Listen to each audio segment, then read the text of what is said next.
Okay, I'm back. I hope that the sound is now in sync. I have been taking a look at your comments here.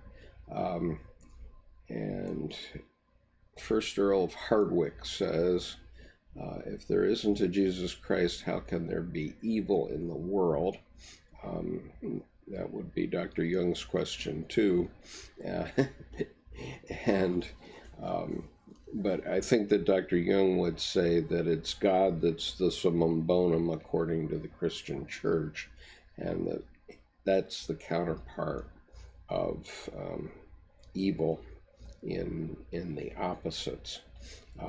Although Jesus Christ obviously is the Son, so Jesus Christ is the representative of it in the material world. And so what Dr. Jung is always talking about, what we are talking about here, is depth psychology. We're not per se talking about theology. We're trying to understand theological concepts as from a psychological point of view, and Dr. Jung made a line in the sand on that. He was criticized 50 years later by Anne Belford Ulanoff for not making the crossover to theology. She felt that he should, but then, you know, you can always tell the pioneers by the arrows in their chest, and so Dr. Jung was up to his you-know-what in alligators, and his way of coping with that was to stay on the empirical scientific side of the spectrum, even though practically all of his work was talking about well, he was talking about empiricism as opposed to logic, but it was he stayed a little too far over there, let's say. And what we need, and this is in alchemy as well, is the idea that we bring the psychological concept and the religious concept together in the vase, and the vase is here, and we have to hold the paradox, and what emerges from us is the product. Okay, so that's what alchemy is doing. And so, Brian, I'm glad we're back for you. Okay, so let me go into my notes for this evening, and I'll keep watching your comments and questions. And this is intended to be a discussion between me and all of you, so please do feel free to comment in the chat.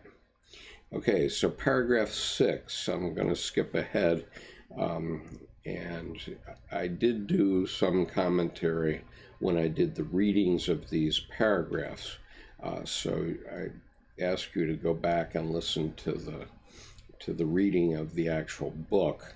And so tonight I'm going to sort of tiptoe through across the mountaintops and hopefully give you some interest in going into the book itself. So we're talking about Psychology and Alchemy, which is volume 12 in the collected works. If you want to follow along with what I'm looking at, you can pull it out of the Dropbox and get it on your what's this called? Your Adobe Acrobat. You get it on Adobe, and then you can read right along with me. So I'm in paragraph 6 of Psychology and Alchemy.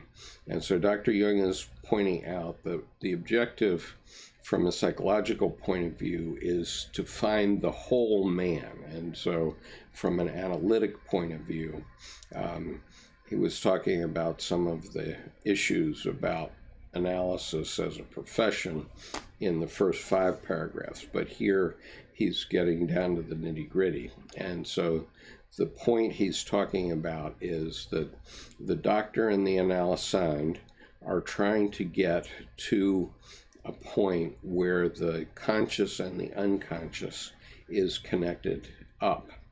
And because of the way Jungian analysis is done, the doctor has to get right down in the nitty-gritty with the patient. And so he says, doctor and patient get under one another's skin. And he emphasizes that the right way to wholeness, in other words, being all you can be, is through fateful detours and wrong turnings. Now, keep in mind that what Dr. Jung was talking about was sort of the emergence of the human being and the psyche throughout life, and the way that you would develop up into being a complete human being, a whole human being. And actually we can't, because we're all limited. We're either men or women, and men and women look at things very differently. And so one of the reasons we have marriage is so that we can experience the our own inferior side, whatever that is, whether it's a feminine or a masculine side, and we experience that through our spouse.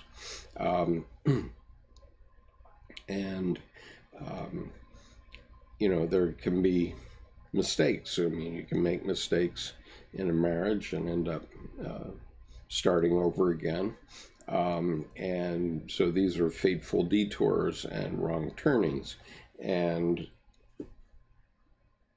what I've heard Jungian analysts emphasize, let's take James Hillman as an example. He says, can't we find a defeat in here somewhere?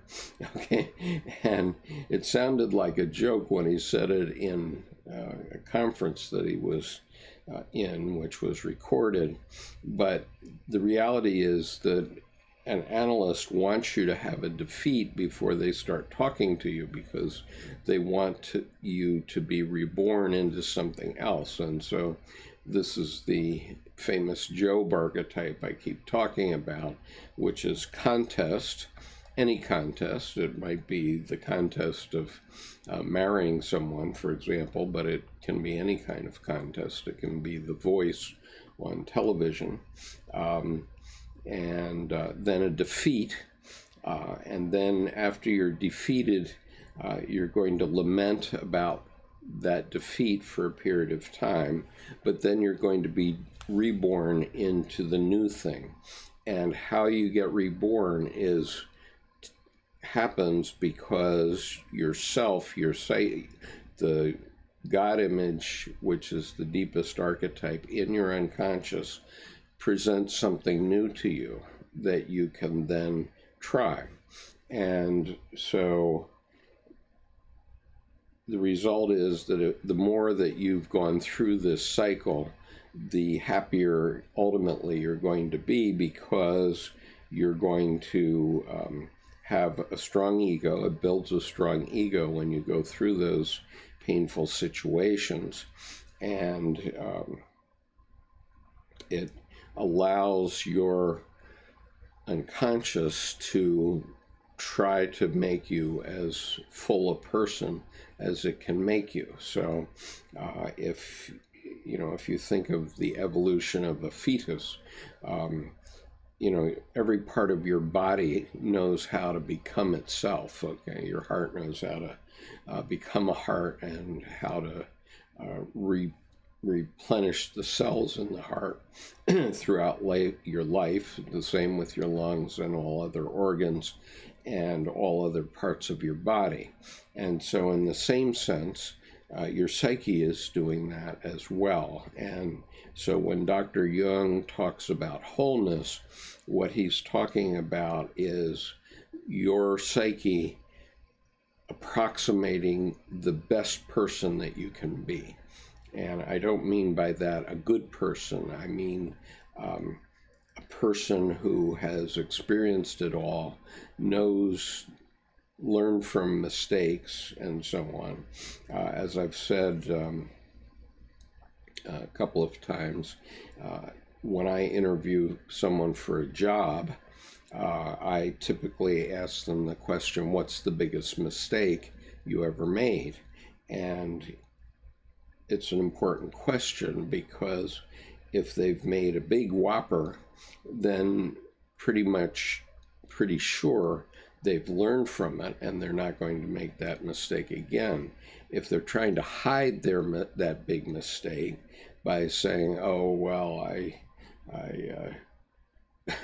tripped on a curb or something like that, then you know that they're lying, and that's not a very reliable employee to have. And so you want someone who's going to own up to their mistakes and make them. And I used to say when I was running businesses that if you're not making a mistake every day, you're not trying hard enough, because it's only by mistakes that we make the company more successful. And that has always worked well enough for me. I did found a company that ultimately went public, so it worked well enough in my business career. Let's see. So anyway, going back, I'm not seeing any new chat, so I'm hoping the chat is still operational. Yeah, okay, so Raphael Gilmore says, what's more important, to get better in this lifetime or get better within lifetimes? Well, Raphael, Dr. Jung would definitely say you have to live this life. As I frequently comment, when you're dead, you don't know you're dead. It's only difficult for your family. When you're stupid, it works the same way. And so you are not going to be conscious of anything after this life. Even in Buddhism and other traditions which talk about reincarnation, they're not talking about your physical consciousness as you're currently organized as going on into the next life. And so Buddhism is always talking about death, and the reason it does that, and it's a very good reason, is to force you to realize you got to work now to make something happen, because this is your life. You can't wait another lifetime where you've just wasted your life. And so it's it's like all those Muslim suicide bombers who died for 72 virgins. Do you think that they found them? Probably not. So anyway, so I do think it's important to get better in this lifetime. Now, what Dr. Jung said is that most people want to pigeonhole different aspects of their psyche. And so one of the things that he was working on was the idea that you could hold everything in consciousness, and both the good side and the bad side. And so I presume there's no one in this listening right now who thinks that they are not a sinner, and we all have our foibles. And so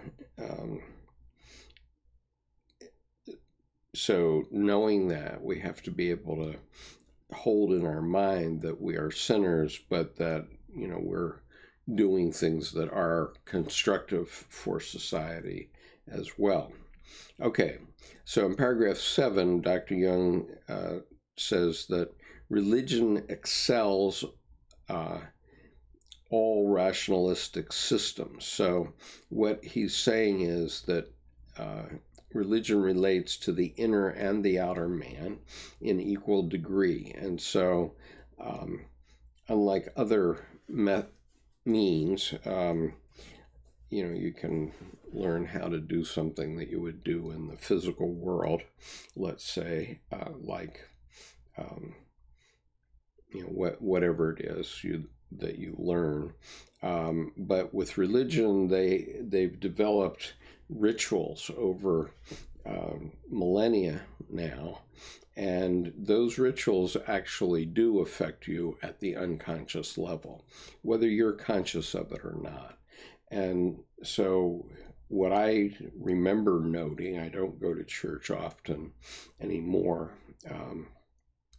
because I don't feel they have anything to offer me anymore. But that doesn't mean that I'm against God. Okay, I'm with Dr. Jung in saying that I have no need to believe because I know. And that's because I've had religious experiences. But if you haven't had, then maybe you do need the rituals of the church. But I remember I was a deacon in a Reformed church back when I was about 30, let's say, so quite a while ago. And I remember going to church every week and physically, viscerally noticing that I just psychologically felt better. I felt more comfortable when I would come out of church each week. And I didn't know why. I often thought about it. I think I probably even asked the pastor at some point, and he didn't know. He didn't have a clue.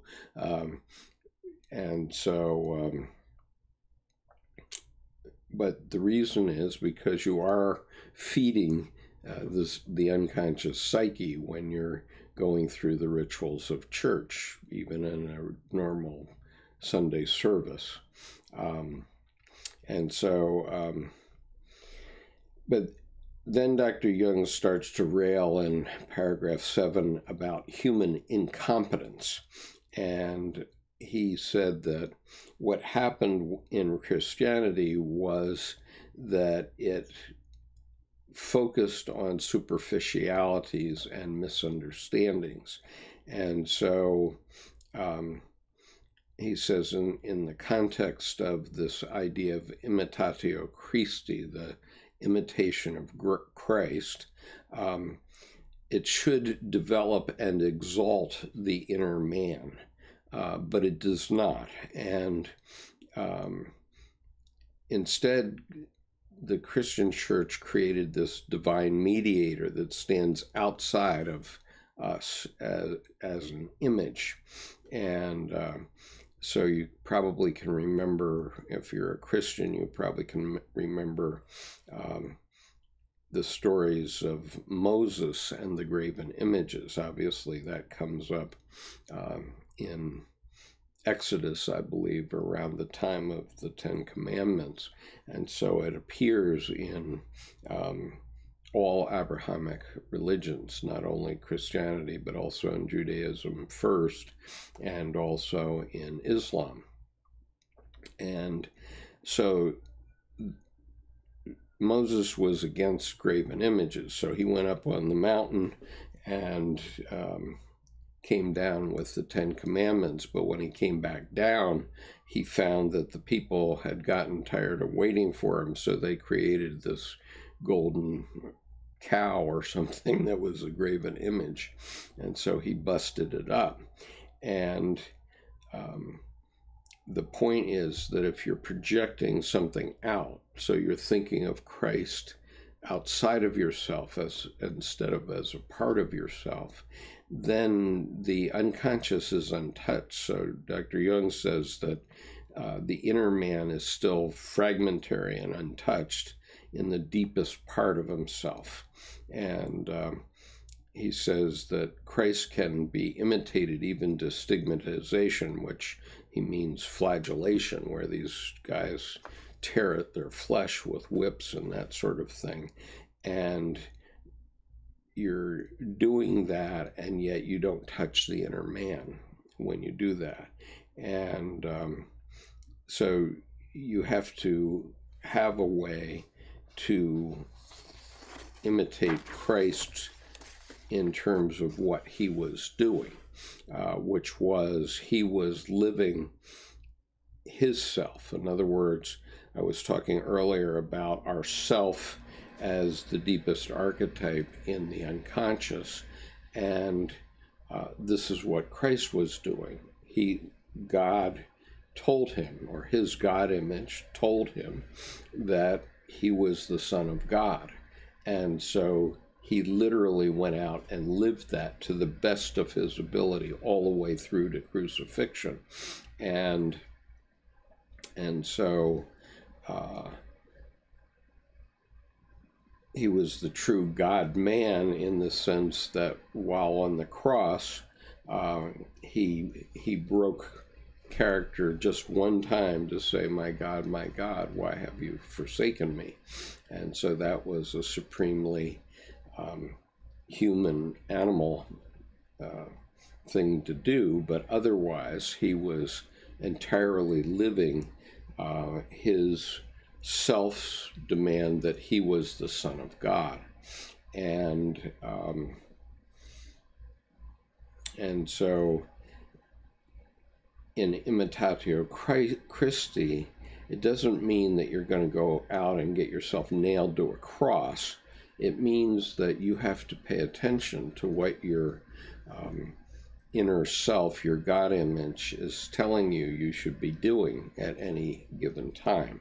Now, keep in mind that Dr. Jung emphasized that he was talking from a psychological point of view. So he was talking about something that he could empirically demonstrate from his clinical work, which was the deepest archetype in the unconscious. And he emphasized that he was not talking about the metaphysical God, but what he said was that human beings, you and me, we can't tell the difference between the God image and the metaphysical God. Okay, we cannot differentiate that. This was his fundamental point. And so he was talking about something that he could prove scientifically based on his scientific studies through his clinical work, but he wasn't talking about metaphysics, which he felt was the purview of theologians. But as Anne Ulanoff years later, 50 years later, said, he should have made that connection between the psychologists and the theologians, because as I observed in an earlier video,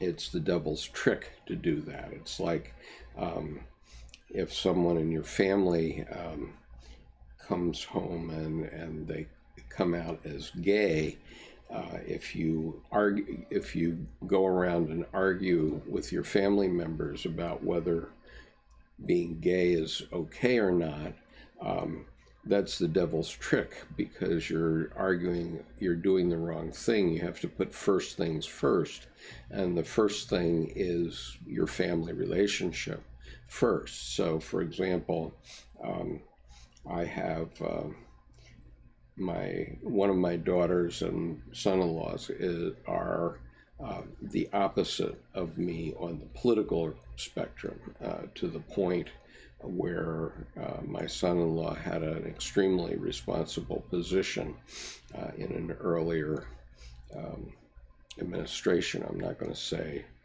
exactly what, but we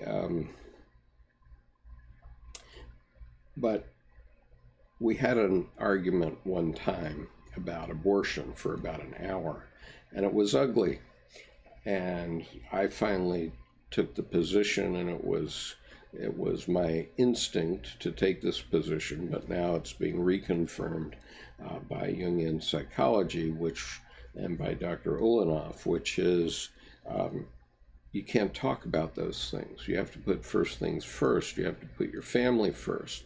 And so I simply took the position with that family that I wasn't going to talk about any of these topics on which we disagree fundamentally.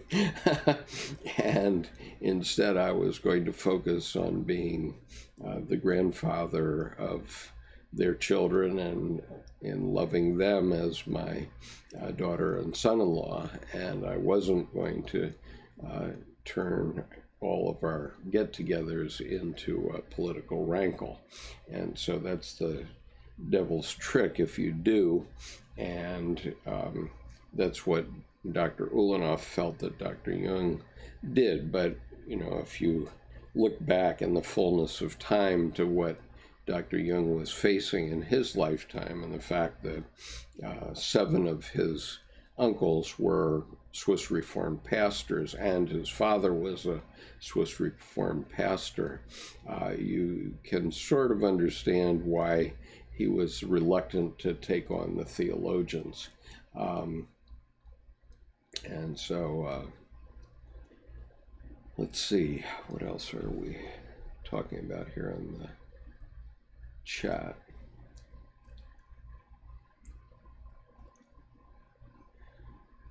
So Raphael says it has to be interpreted. Life in the statement represents one reality, and the lifetimes reflect the many realities one goes throughout the day.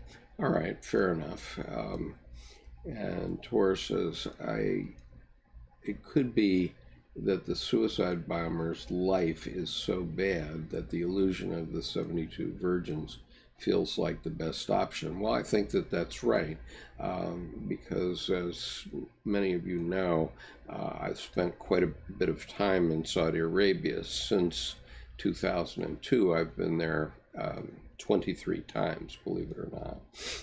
And when you're in Saudi Arabia, the feminine principle is almost absent. I mean, you do see women in abayas and totally veiled most of the time. And so it's not very common to even encounter a woman in Saudi Arabia. And so I know when I have been there for a couple of weeks, and then I go out to a place like Dubai even, where, you know, there's an international airport, quite beautiful, and there are women. And I remember that I would have a visceral reaction the first time I saw a woman physically in Dubai after spending 2 weeks in Saudi Arabia. So you can imagine what it must be like for Saudi young men who almost never have any occasion to interact with women. And obviously that's a big interest of young men, because Mother Nature is imperious and she wants us to reproduce. And so we naturally, instinctually want to engage with the opposite sex. And so I can see where the illusion of you're going to get 72 virgins, wow, that sounds pretty good when you've deprived. But there was an old funny comment, depraved on account of their deprived. Arun says, my apologies as this question is off topic, but what about one being civiliter mortuus? I have no idea what you're talking about, Aaron, so I can't respond to that. Raphael says, 1 minute the world is a good place for you, and then the next minute you are frustrated about something and your world is impossible because the person's places and things. Correct. That's why it's very important to go through this Job archetype many times, because you build up your ego so that you can handle the slings and arrows of life.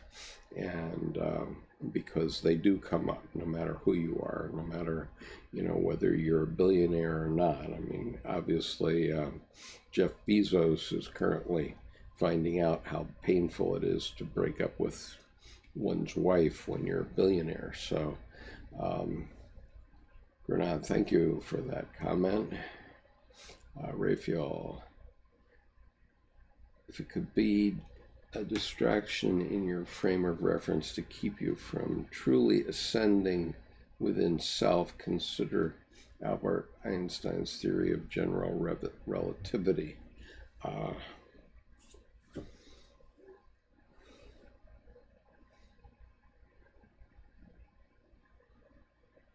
I'm not sure where you're going with that, Raphael. So I'm just not understanding your point. So maybe you can restate it.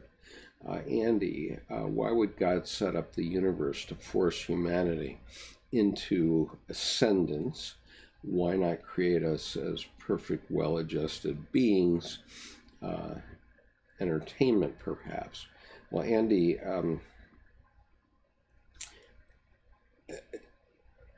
God needs human beings because, as far as we know, we're the only consciousness in the universe. And so God needs human beings to be conscious of the wonder of his creation.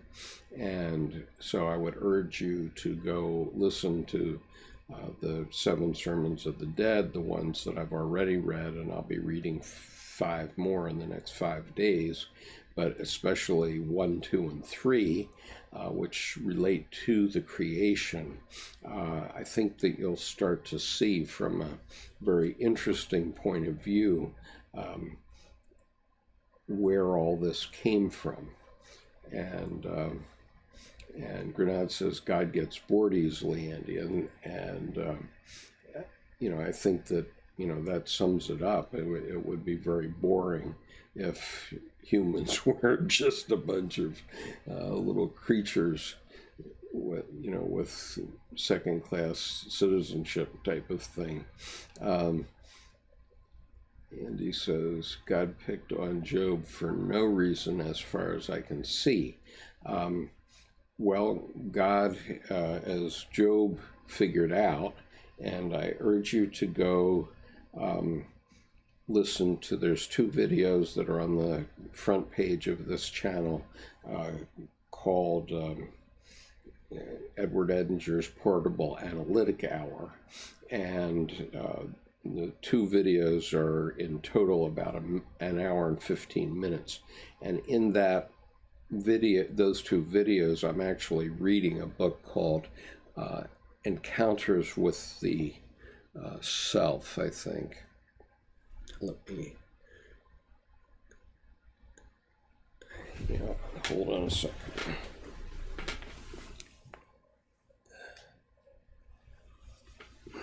Okay, it's called Encounter with the Self. Okay, and so this is Encounter with the Self by Edward Edinger. And in this, Dr. Edinger calls this his portable analytic hour. And so he goes through William Blake's 22 engravings of the story of Job, and he describes what they mean from an analytic point of view. And it's very interesting that William Blake did those engravings in 1825, so he did them 50 years before Carl Jung was even born, and he really nailed it. And so I recommend you go watch that or listen to that hour and 15 minutes of video. So anyway, the point is that God has 2 sides, a good side and an evil side. And Job realized that, and so he petitioned God's good side, and ultimately God was good to him, but it took a while. And also that is covered. If you haven't read this book, Answer to Job by C.G. Jung, you ought to do that too. That's a bit more of a challenge than the Edinger, but I have read that entire book onto YouTube, and you can find it on the front page of the channel. And so you can hear Dr. Jung's explanation of this in great detail. Let's see. So Taurus says, maybe universe came first, then organisms, then gods. Okay, well, go listen to the first sermon to the dead, and you might get an interesting perspective from that. How does one deal with a terminal illness? A shadow came and told me about the journey a year before. Despair is suffocating. Well, Mallory, I'm not a mental health professional, and so I hesitate to give mental health advice, but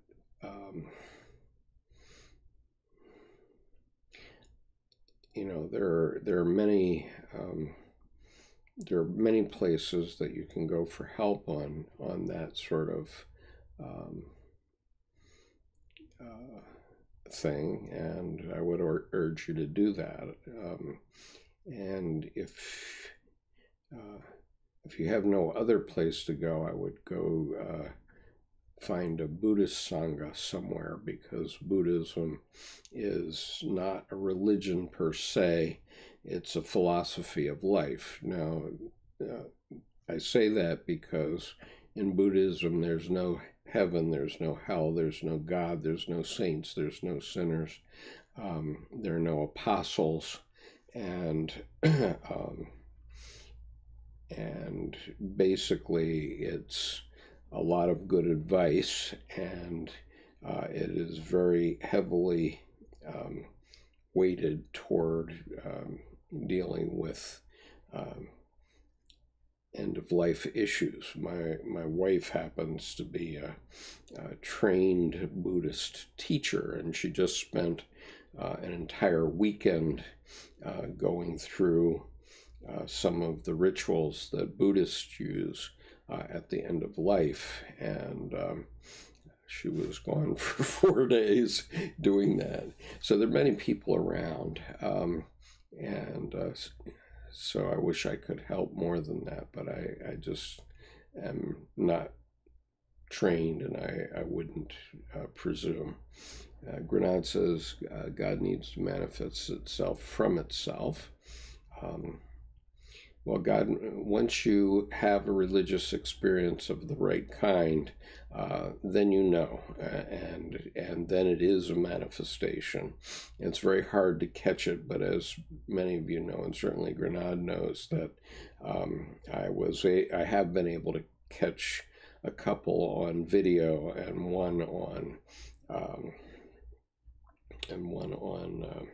still photography, and you can find them in a playlist called Breakthroughs to the Unconscious, and you can literally see it happen to me. Now, it doesn't mean that you will have the same religious experience I did under those circumstances, but you will certainly see me have that experience, and by seeing me have that experience, it will give you a sort of an indication of how to recognize it when it comes. And you know, I believe that most of us have religious experiences daily, and we just don't notice it. And so, but if you become sensitive to it, then you will know. And Grenade says, it acts because it acts. Yes.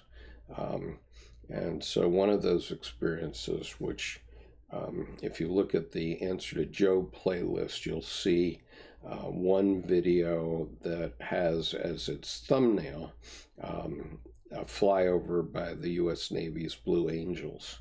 And that's there because they were involved in my experience. And if you look at that video, which is only about 7 minutes long, you can see that there is no human being that could fake that video. It would be impossible to fake. And so the events that occur in that video are completely raw, and the synchronicity that's involved, beginning with the very first sentence of the video, which is about a demonstration.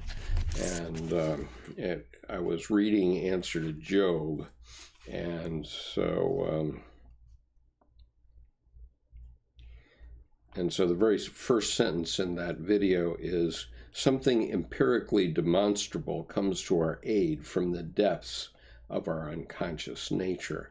So that's the very first sentence I was reading in that video, and 2 minutes later something empirically demonstrable occurs, and you'll see it, and you'll see how it affected me very clearly. And I've underneath that video you'll find the timings of the points in the video where different things happen.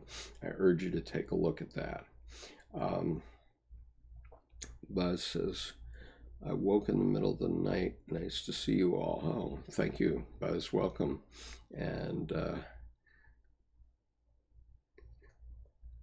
I'm going to leave out the greetings among group members, but Andy says, not all manifestations of these transcendental religious experiences are good. Sometimes God forces us to deal with our biggest nightmares in order to understand this process and learn. And that's very definitely true. And Dr. Jung often warned people about the possibility of accidents and that sort of thing as demonstrations. And as many of you know, on January 4th, 1990, I slipped on the ice at Marine Corps Base Quantico and broke my leg, and that was the last thing I did in uniform. And although I had already served 23 years, it ended my Marine Corps career. So there was something there in the universe, in my psyche, that made that happen, because I was obviously being somewhat careless, and boom, my Marine Corps career was over in less than a second. And it's, you know, the weather right now is very, very dangerous, because if you get a little ice on the sidewalk and then it melts, as it has today in my area, it's extremely slippery. And I've broken my leg and dislocated both my shoulders on 3 different occasions, falling on ice like that. So I urge you all to be careful.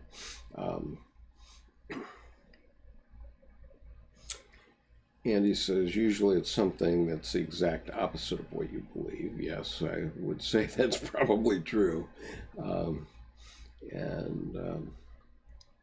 Raphael says, Mallory, your terminal illness is your judgment day. To overcome this, you will have to use everything that you believe that's good.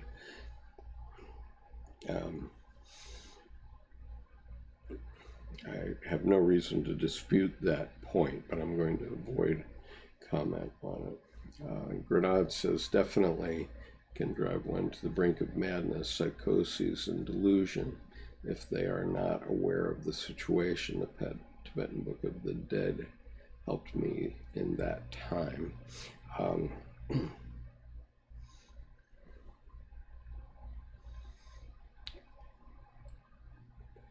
You know, in the end, and this is sort of the message of Buddhism in many ways.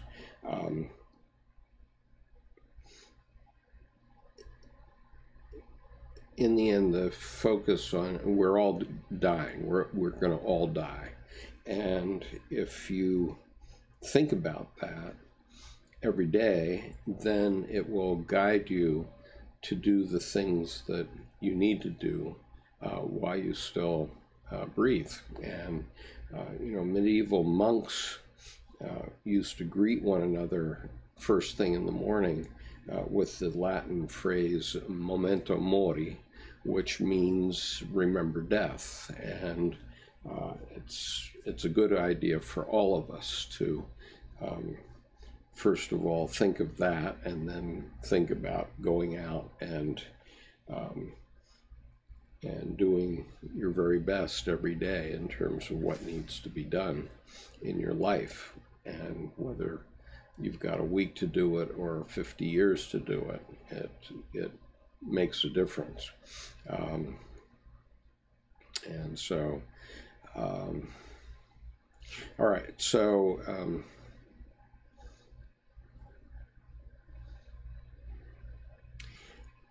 so Dr. Jung was talking again about these religious experiences, and he said that you could get one through great effort by a lot of prayer or whatever it was, but very often you would get a fleeting glimpse of what we're talking about, and of possibly a feeling of grace, and that, that's a start.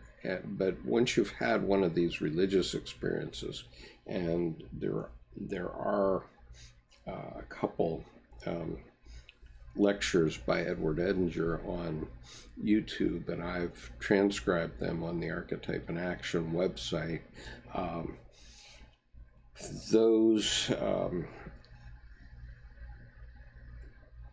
What he says is, once you've had that experience, then you know. And then you have no need to believe, because you know. And he also said that Jungian psychology, the objective of Jungian psychology is to have that experience and to help the analysand get that experience. And let me just see. Go ahead and share for a moment. Let me just see if I can give you some links here.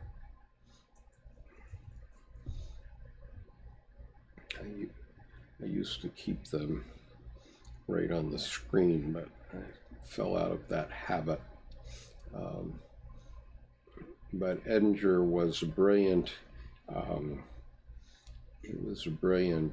Jungian analyst, and these essays that I'm going to give you the links for here are very useful in terms of understanding Jungian psychology at all. And okay, so all right, so here's one important one, and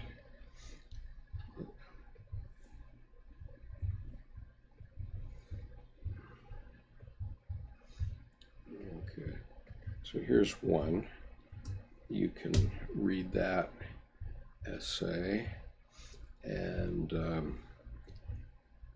let me see if I can get the other two here quickly. Now, this website that I'm pointing you to is one that I started in 2010, and so everything that you find on this website I put there. You can be fairly certain of that. And so this, in these later two, you can actually listen to Dr. Edinger's lectures. The first one I gave you, that video has been removed, unfortunately. But if you do nothing else and you read these lectures and let's see, while I'm at it, I will give you the link to Edinger's Encounter with the Self. This is the first of 2 videos, so you'll have to find the other one, but those are the links. And so if you go and look at those 3 lectures and 1 video, which is a reading of Encounter with the Self by Edward Edinger, which is about the book of Job, you will have a big leg up on what Dr. Jung was talking about. What he has put there is huge, okay, just huge.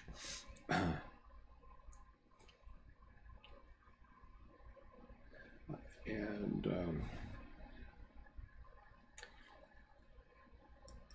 Mallory,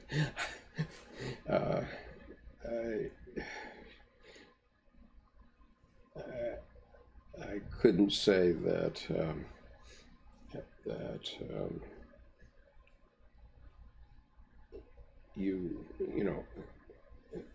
you ask a question that only God can answer, I guess. But hell is here on earth, and I went through hell myself, as many of you know, for about a decade while I worked out why my daughter said that I was going to hell. The day she told me that, I dropped into hell, and I was there for a decade. And so, and I didn't think I deserved it either, but, so.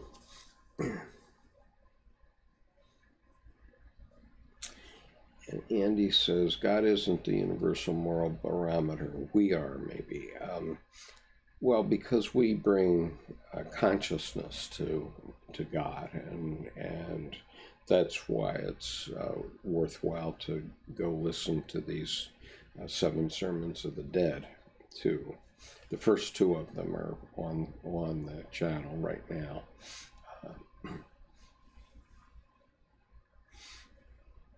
Yeah, and Mallory, I'm not trying to shut you up at all. I just am embarrassed because I don't have professional skills to help you, but I think that you may be helped if you read those essays.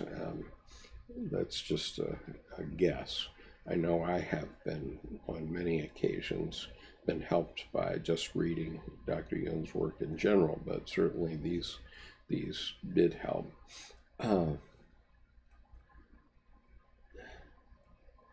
And I'll leave Buzz's comment.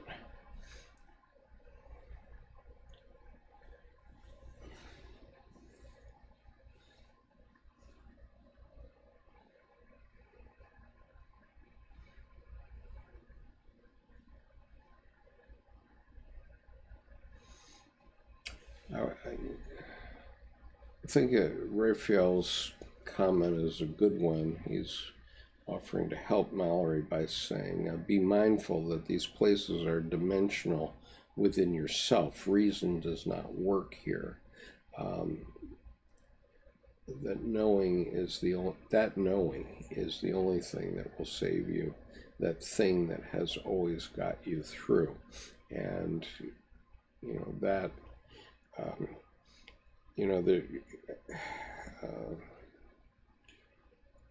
there's a book called Denial of Death, and basically it says that we all are afraid of death, and I actually find it comforting to know that. Okay, I guess we're back.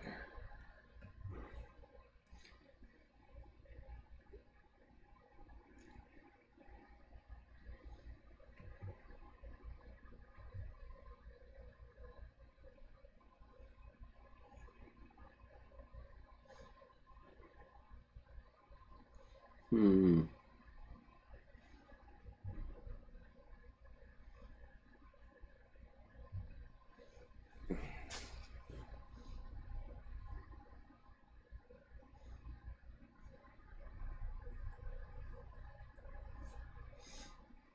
Okay, and this last link, I had to take out the HTTP in order to get it all on there. So you might want to copy that, copy and paste.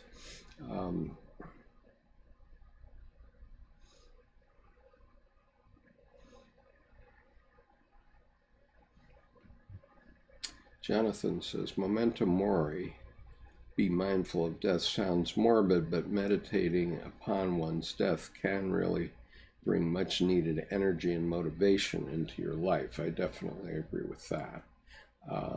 Andy says, hell is where you put yourself. Read the Tibetan Book of the Living, Book of the Dead. And there's also a simpler book called The Tibetan Book of Living and Dying by Sojo Rinpoche, which was a bestseller about 20 years